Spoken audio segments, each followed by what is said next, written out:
Bonjour à tous, je suis David Liela et je fréquente le lycée linguistique Télésia.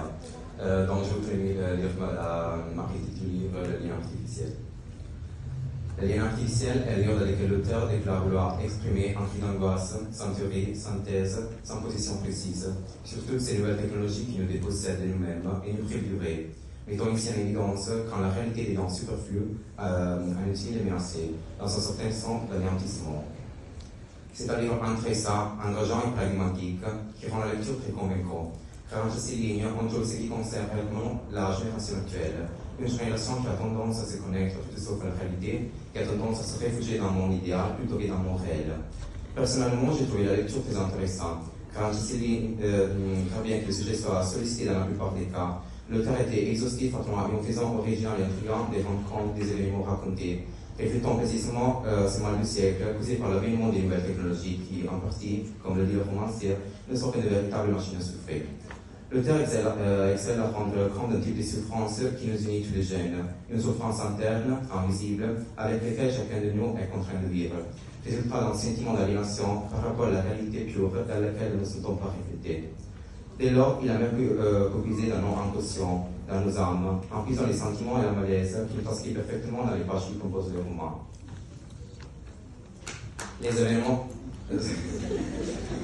Les événements analysés sont un regret des faits qui nous concernent, qui nous permettent de perdre l'équilibre, tandis que l'utopie entre le monde et le réseau, c'est vicieux. Je pense qu'il ne faut jamais se laisser berner par ce cercle vicieux qui empare désormais de notre génération. Au contraire, il importe de réfléchir, d'agir de manière concrète et décisive pour remédier avant tout à la fragmentation interne qui nous caractérise. C'est certainement l'une des raisons pour lesquelles je recommande la lecture de ce livre. Et pour conclure, je voudrais vous poser une question. Quelle est la relation entre l'écriture et la société avec ses influences politiques et culturelles et comment ces effets coexistent-ils dans votre position littéraire? Merci beaucoup.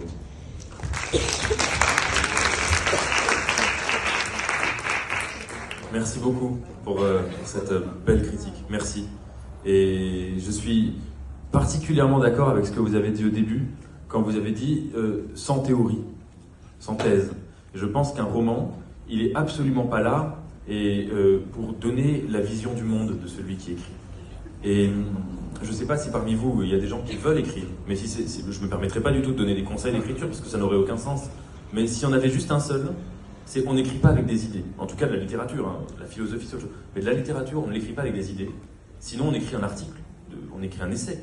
Mais un roman c'est une histoire. Et une histoire elle pense. Moi je me souviens les premiers textes un peu que j'écrivais de tentatives de romans, je les faisais lire à ma fiancée et elle me disait ça réfléchit trop là, c'est pas bien ce que tu fais, tu devrais arrêter cette version du texte parce que ça ne vit pas. Et un roman tu ne l'écris pas en réfléchissant, c'est autre chose, on ne pense pas avec sa tête. Et donc voilà, et j'étais sensible à ça. Alors pour répondre à votre question, le lien entre l'écriture et la société, il est complexe à mon avis. Il est complexe pour la raison que vous avez dite. C'est que d'un côté, je pense qu'on ne peut pas écrire, ça n'aurait aucun sens de dire qu'on écrit en dehors de sa société. Aucun, premièrement. Il y a des auteurs qui font ça. Hein. Il y a des auteurs, j'imagine que vous en avez en Italie. En France, il y a des auteurs qui ont comme vision de se dire que la littérature, ça doit être une sorte de temple qu'on doit préserver du réel. Et donc, il y a un auteur que j'aime par ailleurs beaucoup, mais j'ai pas la même vision que lui de la littérature, qui écrit toujours des romans qui se passent dans des vieux palais à Venise, dont les personnages sont eux-mêmes des écrivains, et ce sont des romans qui parlent exclusivement de la littérature, et il peut y avoir le monde qui brûle tout autour, il n'en ne sera jamais question dans ces romans. Donc ça, c'est une première vision de la littérature, moi je ne l'ai pas. Mais évidemment, l'autre écueil, ce serait de vouloir écrire un roman à thèse, un roman à théorie. C'est-à-dire un roman, par exemple, si on est de gauche, un roman dont on pourra se dire ça c'est un roman de gauche, ça c'est un roman de droite, ça c'est un roman... Voilà. Je pense que c'est pas ça un roman. Et je pense qu'un roman, on doit supprimer sa propre pensée, supprimer sa propre vision du monde, et essayer juste d'exprimer, non pas de donner des réponses, mais de poser des questions.